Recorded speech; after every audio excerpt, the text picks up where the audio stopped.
नमस्कार, मैं हूं गुंजन मित्तल और आपका स्वागत है हमारे शो में, जिसका मकसद है आपको हेल्थ से जुड़ी हर एक जानकारी देना। आज के समय में बदलते लाइफस्टाइल की वजह से लगभग हर किसी का स्लीपिंग शेड्यूल बदला हुआ है। वर्ल्ड स्लीप सोसाइटी के मुताबिक कम से कम 35% लोगों का ये मानना है कि सही से नींद ना आने का बुरा असर उनके फिजिकल और मेंटल हेल्थ पर पड़ता है। 2021 में हुए स्लीप सर्वे के मुताबिक भारत में 25% लोगों को स्लीपिंग पैटर्न जो है उनका ठीक नहीं है, जिस वजह से उन्हें कई दिक्कतों का सामना करना पड़ता है। ऐसी ही नींद से जुड़ी एक बीमारी है नार्कोलेप्सी, जिसकी वजह से व्यक्ति को कभी भी नींद आ सकती है, ड्राइव करते समय या कोई इंपॉर्टेंट मीटिंग करते समय, और इस वजह से उसे कई समस्याओं का सामना करना पड़ता है। नींद से जुड़ी ये बीमारी नार्कोलेप्सी आखिर है क्या, इसके बारे में चर्चा करने के लिए आज हमारे साथ हैं Fortis Memorial Research Institute Gurugram से principal director neurology department doctor Praveen Gupta. Doctor Gupta, आपका बहुत बहुत स्वागत है हमारे शो में। नमस्कार, थैंक यू मैम। डॉक्टर, सबसे पहले तो मैं इस बीमारी के बारे में जानना चाहूँगी। जब मुझे भी पता चला नार्कोलेप्सी, तो ये बीमारी आखिर है क्या कि कोई एकदम से कैसे सो सकता है?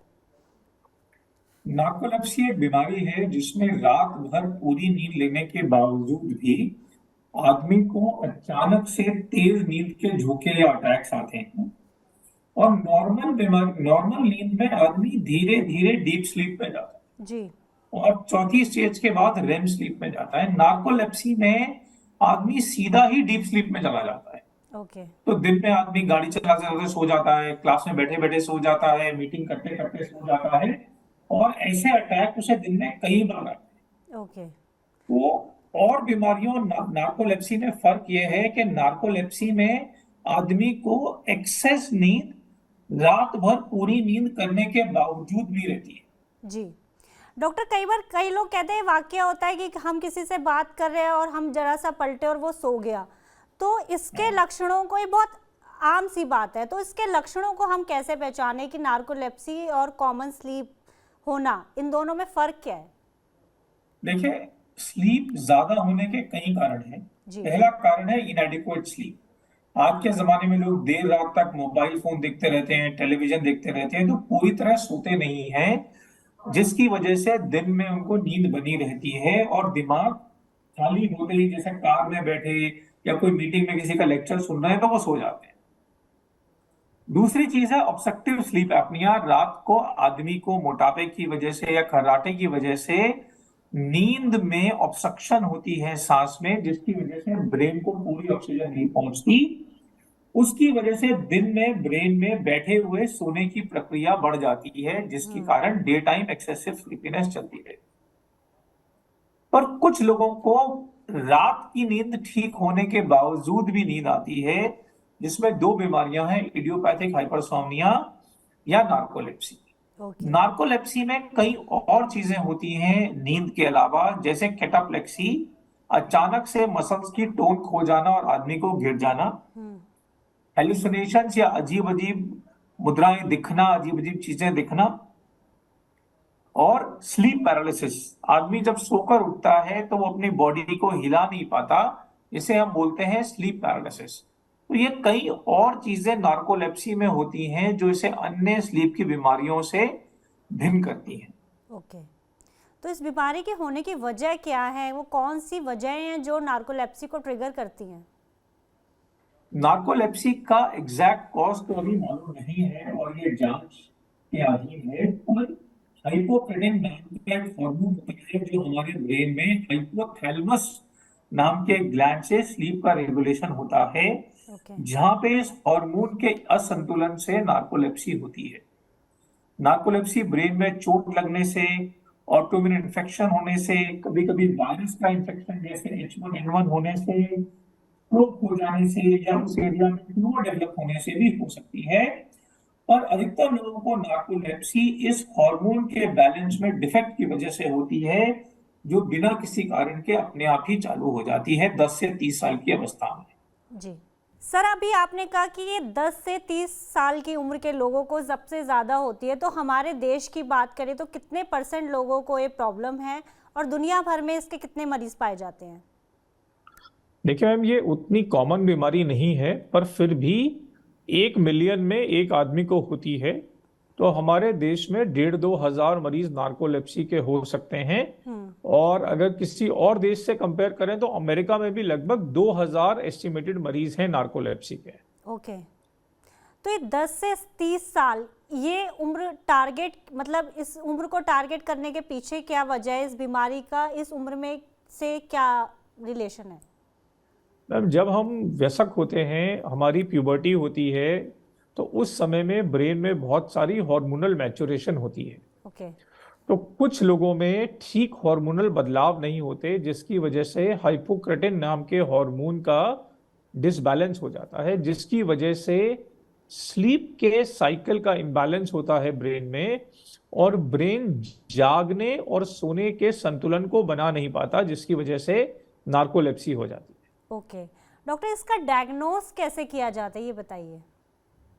अगर किसी आदमी को जो सिम्टम हमने अभी डिस्कस किए, जैसे कि दिन में ज़्यादा सोना, अचानक से गिर जाना जिसे हम कैटाप्लेक्सी बोलते हैं, स्लीप पैरालिसिस या हेलुसिनेशन सब हों और इनका मिला जुला हो, तो हम एक स्लीप स्टडी बोलते हैं, जिसे हम बोलते हैं पॉलीसोम्नोग्राफी, ओवरनाइट पॉलीसोम्नोग्राफी, जिसमें हम रात की नींद को स्टडी करते हैं और फिर हम दिन में स्लीप स्टडी करते हैं, जिसे हम बोलते हैं MSLT, मतलब मल्टीपल स्लीप लेटेंसी टेस्ट, जो चेक करता है कि हम दिन में कितनी बार और कितनी जल्दी सोते हैं। ओके, हम कितनी जल्दी रेम स्लीप में जाते हैं, जिसे हम बोलते हैं स्लीप ऑनसेट रेम, सो रेम, वो डायग्नोस करता है कि हमको नार्कोलेप्सी है क्या।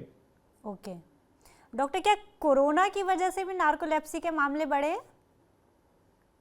देखिए, यह सवाल इसलिए उठता है कि जब स्वाइन फ्लू फैला था तो कुछ लोगों में नार्कोलेप्सी का इंसिडेंस बढ़ गया था, क्योंकि वायरस हाइपोथैलेमस में जाके उसकी प्रक्रिया में असंतुलन ला सकता है। जी, पर कोविड में ये इतना ज्यादा बढ़ा है ऐसा लगता नहीं है। तो अभी रिसर्च इतनी ज्यादा नहीं हुई है जिससे हम ये कह सकें कि कोविड भी नार्कोलेप्सी को जन्म देता है।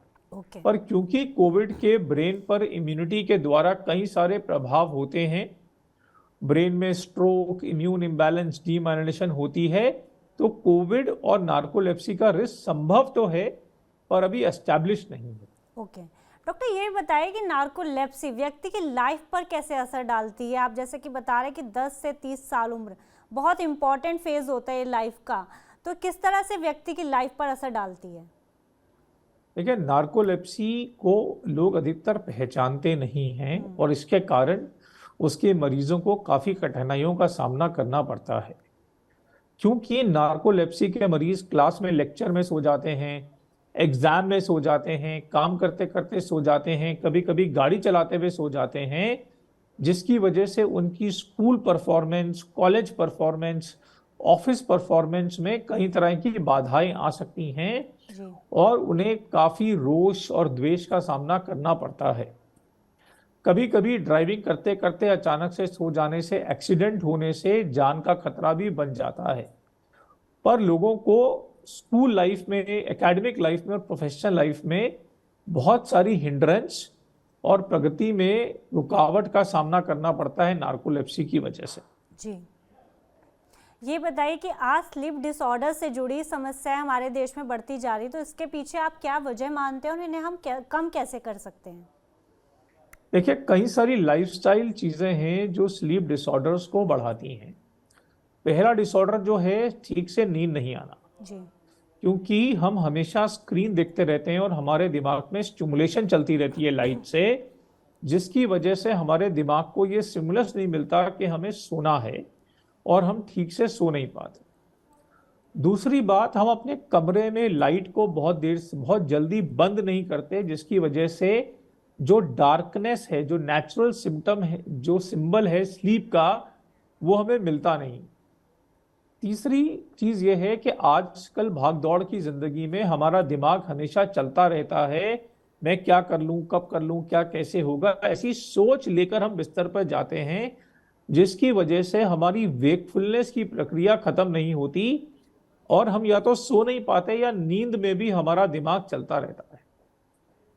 चौथी चीज है मोटापा। मोटापे की वजह से हमारी गर्दन के आसपास मांस बढ़ जाता है, जिससे सोते समय हमारे श्वास की प्रक्रिया में ऑब्स्ट्रक्शन होती है, बाधा आती है, जिसे हम ऑब्स्ट्रक्टिव स्लीप एपनिया बोलते हैं, जिसकी वजह से हमारा दिमाग ठीक से सो नहीं पाता और दिन में हमें अधिकतर बहुत नींद आती है। जी। तो मोटापा, lack of exercise, excessive thinking, addictions to things like tea and coffee, alcohol, all are destroying our sleep cycle and sleep hygiene, जिसके कारण स्लीप की बीमारी हमारे देश में बहुत तेजी से बढ़ रही है। जी, तो इसको सुधारने के आप क्या हिदायत देंगे? देखिए, सबसे जरूरी है स्लीप हाइजीन, कि हम अच्छी नींद कैसे लें। तो हमें कोशिश करनी चाहिए कि जब हम सोने वाले हों, एक कंफर्टेबल जगह में सोएं। वहाँ पे सोने के समय से पहले लाइट डिम कर दें और लाइट बंद कर दें। सोने से पहले के घंटे में दिमाग को अधिकतर चीज़ों की सोच में उलझाएं नहीं। हल्का लाइट इंस्ट्रूमेंटल म्यूजिक लगा लें, टीवी ना देखें, किताब ना पढ़ें, धीरे धीरे माइंड को रेस्ट पे लाएं और एक कंफर्टेबल बिस्तर में सोएं विद अ कंफर्टेबल पिलो। जी। कोई ज़्यादा एक्सरसाइज ना करें उस वक्त, इमिडिएटली खाना ना खाएं सोने से जस्ट पहले, तो हमारी स्लीप क्वालिटी बेटर हो सकती है। और स्क्रीन्स को भी नींद थोड़ा दूर कर दें। हाँ जी, बिल्कुल। और नींद के समय दिन में एक्सरसाइज करें, अपने वेट को कंट्रोल में रखें, ताकि हमारी बॉडी में गर्दन के आसपास फैट इकट्ठा ना हो, जिसके कारण हमारे सोते हुए सांस के रास्ते में बाधा ना आए, जिससे ऑब्स्ट्रक्टिव स्लीप एपनिया कम हो सके। जी। फिर टी, कॉफी इन एडिक्शन से बचें, क्योंकि शाम को कॉफी और चाय लेने से नींद का जो तालमेल है वो खराब हो जाता है। जी। एक्सेसिव अल्कोहल लेने से किसी समय ज्यादा नींद आती है, किसी समय जाग खुल जाती है, और वो भी हमारे स्लीप साइकिल को डिस्ट्रॉय कर देती। जी। तो अगर इन कुछ सिंपल चीजों का हम ध्यान रखेंगे तो हमें नींद की बीमारियों से काफी हद तक निजात मिल सकती है और दवाई खाने से बच सकते हैं। और जो ये हमारा मॉडर्न लाइफस्टाइल है, लेट नाइट पार्टीज, ये भी एक बहुत बड़ा कारण है। बिल्कुल जरूरी है मैडम, क्योंकि हमारा जो बॉडी का साइकिल है वो सूरज से जुड़ा हुआ है। ट्रेडिशनली रोशनी से हमारा दिमाग जागता है और सूरज ढलने से सो जाता है। पर हम क्योंकि लाइट को जलाए रखते हैं, पार्टी में रहते हैं, म्यूजिक चलाए रखते हैं, तो हमारा जो संतुलन है सोने जागने का और उससे लिंक्ड हमारे शरीर के हार्मोनल संतुलन को बिगाड़ देता है, जो कई बीमारियों को, जैसे diabetes, blood pressure, stroke, heart attack, सबका रास्ता बनाता है और सबका रिस्क बढ़ा देता है। जी डॉक्टर, अब स्लीप एपनिया की बात करूंगी, आप बार बार उसकी बात कर रहे हैं। इन दोनों, नार्कोलेप्सी, दोनों में फ़र्क क्या है? दोनों ही स्लीप डिसऑर्डर्स हैं, और दोनों में हम अगर सीरियस सिचुएशन माने तो इन दोनों में से किसको मानेंगे? देखिए, ऑब्स्ट्रक्टिव स्लीप एपनिया बहुत ज़्यादा कॉमन है। इसमें वेट की वजह से या गर्दन में अड़चन की वजह से आदमी को सोते हुए जब वो लेट जाता है तो सांस के रास्ते में बाधा आने से उसकी ऑक्सीजन की सैचुरेशन गिर जाती है। इसलिए हम बोलते हैं ऑब्स्ट्रक्टिव स्लीप एपनिया। इस कारण उसका बीच बीच में सांस रुकता रहता है और ऑक्सीजन की कमी के कारण ब्रेन लगातार सो नहीं पाता, तो वो बीच बीच में जागता रहता है। इसे हम बोलते हैं माइक्रो अराउजल्स। तो उसके कारण से आदमी को दिन में ज्यादा नींद आती है। इस कारण से उसका हार्मोनल बैलेंस बिगड़ जाता है, जिसमें सिंपैथेटिक डिस्चार्ज बढ़ जाने से ब्लड प्रेशर, शुगर और हार्ट अटैक और स्ट्रोक का रिस्क बढ़ जाता है उसका। नार्कोलेप्सी में आदमी को दिन रात में ठीक नींद आने के बावजूद भी दिन में एक्सेस नींद आती है, और उससे इन बीमारियों का रिस्क डायरेक्टली लिंक नहीं है, पर क्योंकि वो नींद बहुत जोर से आती है तो दिन में एक्सीडेंट, पढ़ाई और काम में अड़चन उसमें भी बढ़ जाती है।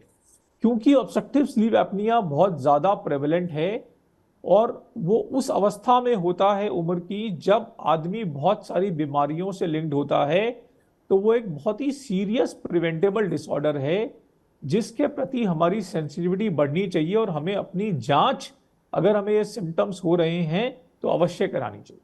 ओके डॉक्टर, नार्कोलेप्सी के ट्रीटमेंट की बात करते हैं, क्या ये ट्रीटेबल है और ठीक होने में कितना समय लगता है इसके?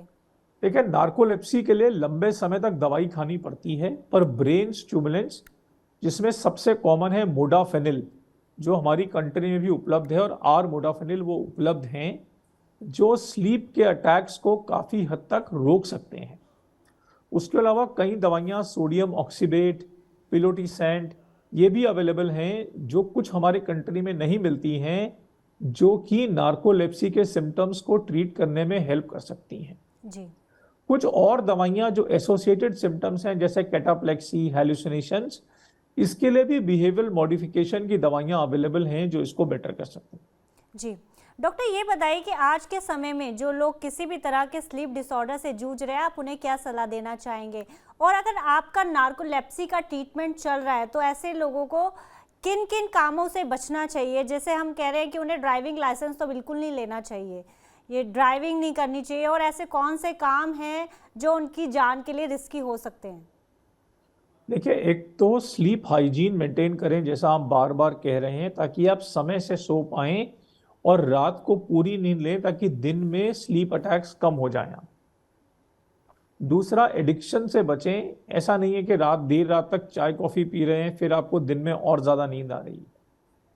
स्क्रीन एक्सपोजर को लिमिट करें, अपने वेट को मेंटेन करें ताकि ऑब्स्ट्रक्टिव स्लीप एपनिया का कंपोनेंट इसमें जनरेट ना हो, और अपनी दवाई को समय से खाएं डॉक्टरी परामर्श के बाद, क्योंकि वो दवाई ही इन स्लीप अटैक्स को रोक के आपको एक कंफर्टेबल क्वालिटी ऑफ लाइफ दे सकती है। जी, और ऐसे काम करने से बचे जहां पर आपकी जान को खतरा हो सकता है। एब्सोल्युटली, जैसे इंडस्ट्री में पार्ट लेना, मशीन से काम करना, या ऊंची जगह पे चढ़ के स्पोर्ट्स में भाग लेना, इन सबसे बचना चाहिए। जी डॉक्टर, आपका बहुत बहुत शुक्रिया हमारे साथ जुड़ने के लिए और इस टॉपिक पर हमारे सभी सवालों के जवाब देने के लिए। Thank you so much doctor. धन्यवाद ma'am, best of the day to you. Narcolepsy कई बार खतरनाक भी साबित हो सकती है, जैसा कि डॉक्टर भी बार बार बता रहे हैं। अगर किसी इंसान को ड्राइव करते समय या कोई ऐसा काम करते समय नींद आ जाए जिससे उसे गंभीर चोट लग सकती हो, इसलिए इसका समय पर इलाज करवाना बेहद ही ज़रूरी है, और इससे ज़्यादा ज़रूरी है इस बीमारी को समय पर पहचानना। इसलिए डॉक्टर द्वारा आज बताए गए किसी भी लक्षण दिखने पर अपने डॉक्टर से इस बीमारी पर ज़रूर बात करें।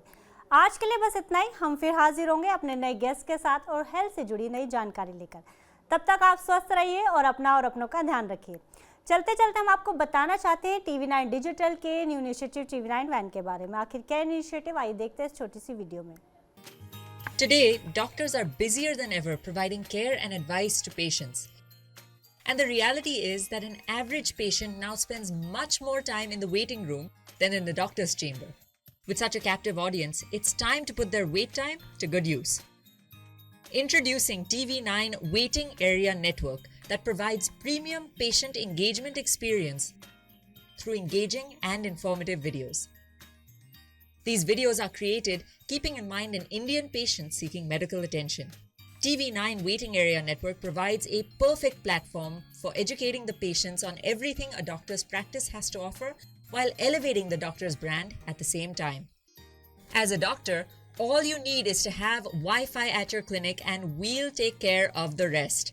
We provide you with a TV, a media player, your clinic profile, and a playlist customized as per your practice. Combine all this with the regular news updates from TV9 and you have an awesome branding and marketing tool for your clinic. Write to us at van@tv9.com and we'll get in touch with you to set up our solution at your premises.